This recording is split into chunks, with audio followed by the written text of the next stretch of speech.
Hi everyone, my name is Veronica. I create informative videos about nursing and what it's like living here in New Zealand.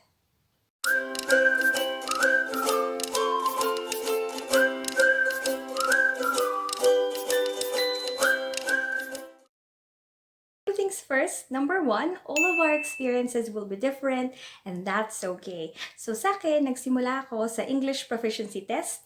Tapos, natagalan akong ma-register sa Nursing Council kasi nahirapan akong humanap ng CAP provider. Pero yung iba ko namang friends, mabilis lang yung application nila, less than a year, nakuha na nila yung license nila.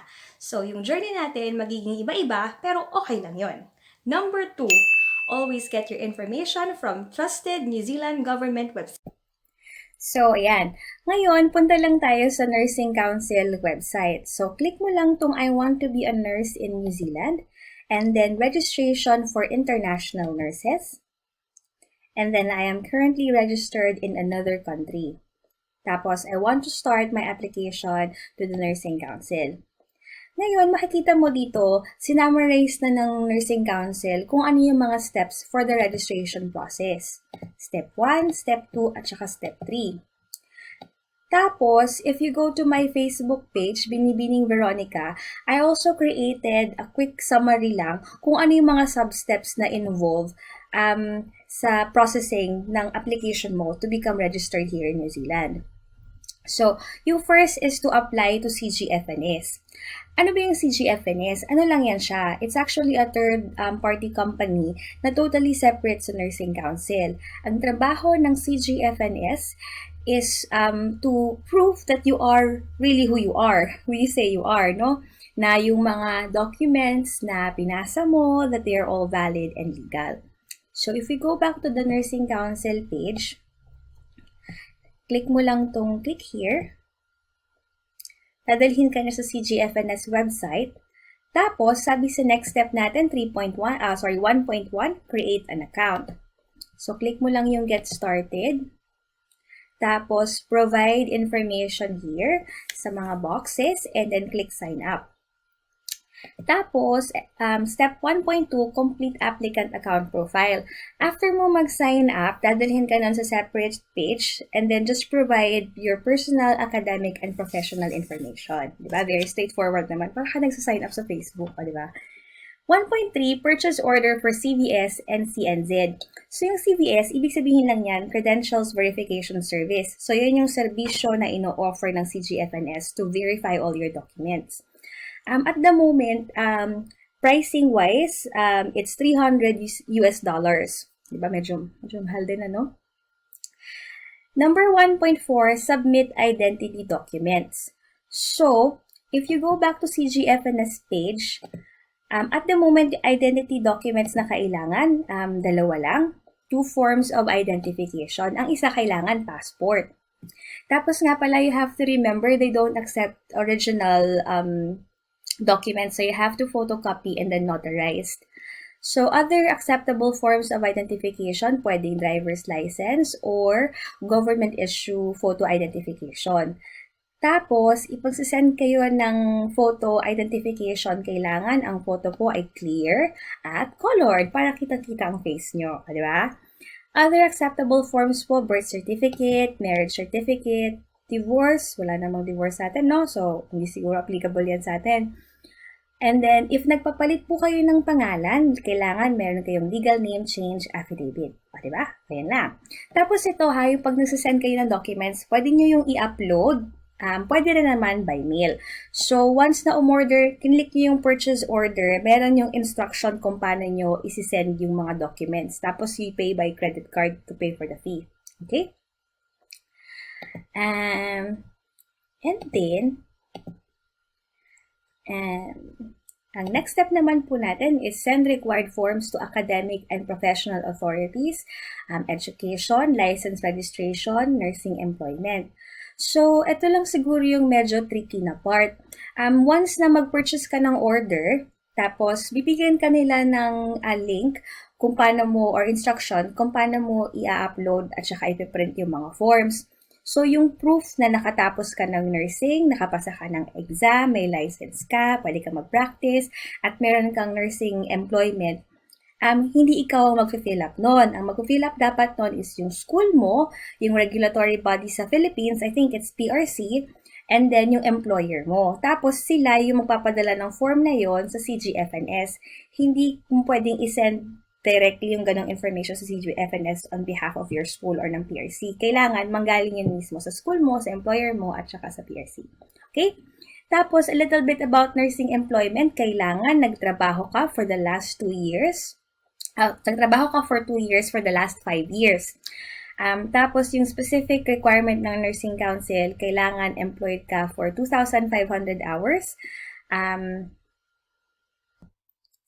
And then, out of interest, if meron kang mga documents na kailangan ipa-translate into English, yung CGFNS, they can arrange a translator for you or someone na magka-translate ng documents mo for $85. Okay? But I think sa atin naman, mostly nasa English naman yung mga documents natin. So, it should be okay.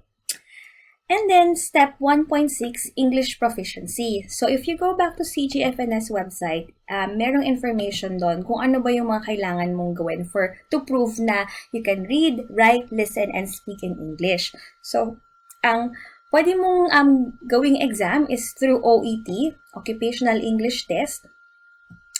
And then, yung mga results prior to August 2018, kailangan ang minimum score mo is B for each band.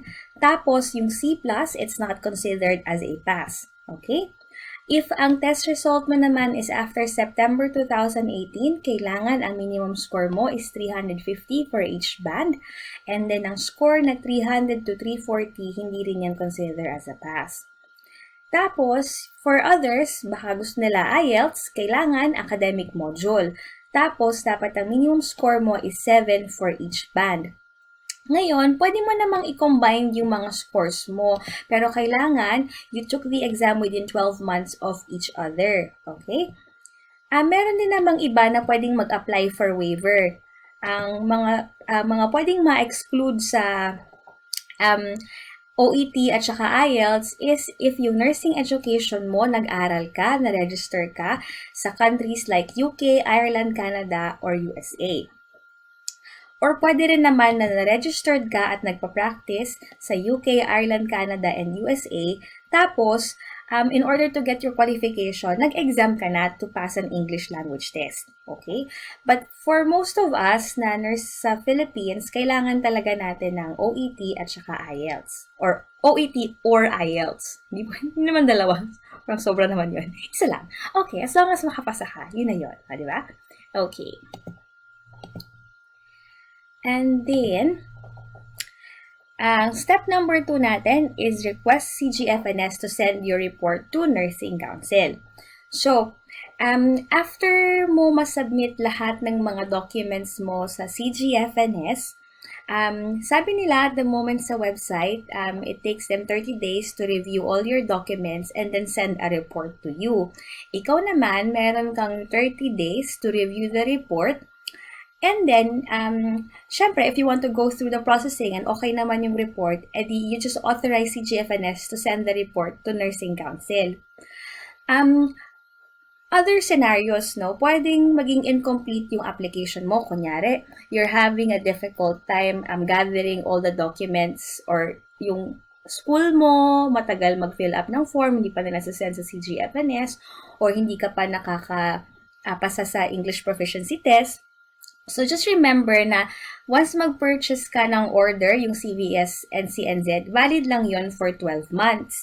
If malapit na yung 12 months, tapos feeling mo you need to extend, pwede kang mag-reactivate ng order. I think that's $120 US dollars at the moment.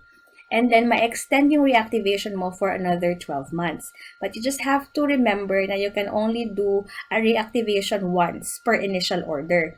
So, if after ng reactivation mo, hindi mo pa rin ma-complete yung document, ma-expire yung order, and then you have to apply again sa CGFNS. In some instances naman, maaaring yung report ng CGFNS hindi okay sa'yo. Perhaps there were something na misrepresentation sa documents mo. You can apply for an appeal. Ang appeal at the moment is $500 US, no? And then, but yun nga, best case scenario, na-complete mo yung application mo, napasa mo lahat ng document mo within 12 months, and okay naman yung report nila, then you just authorize them to send all the reports sa Nursing Council. Okay? Now, step number 3 is apply to Nursing Council. So, again, hindi mo isi-send directly yung mga documents sa Nursing Council. CGFNS ang gagawa nun para sa'yo. So, once i-send ng CGFNS yung report sa Nursing Council will then invite you to apply. Tapos, they will compare your application to nursing standards, yung identity, English language, current registration, nursing qualification, at saka post-registration experience. So, very straightforward. These are the same documents na pinasa mo na sa CGFNS, di ba? At sinend lang nila yung report sa Nursing Council. Ang additional lang is yung fitness to practice, international criminal history check. So, yung ICH, it will look at every country na you live in for 12 months or more for the last 10 years.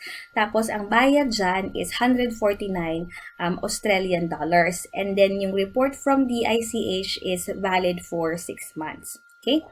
Tapos nga pala, yung pag-apply sa Nursing Council, may bayad din yun. Anong bayad, no? Bayad din yun, 485 New Zealand dollars. Tapos, if okay na yung ICH mo, hindi ka naman kriminal, baka naman pagkakatiwalaan, you'll be given yun parang approval sa Nursing Council na you can now start looking for schools para maka-enroll ka for competency assessment program. I will make a separate video about competency assessment program or CAP kasi medyo mahaba na tong video na to, ano?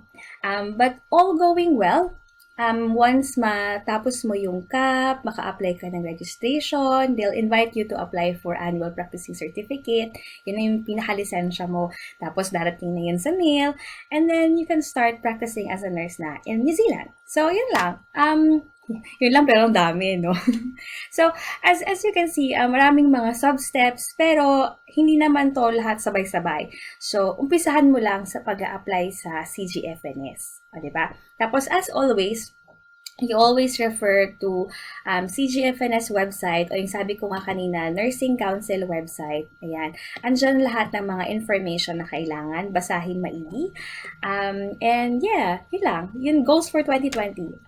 I wish you all the best at sana you'll have a blessed day. Bye-bye!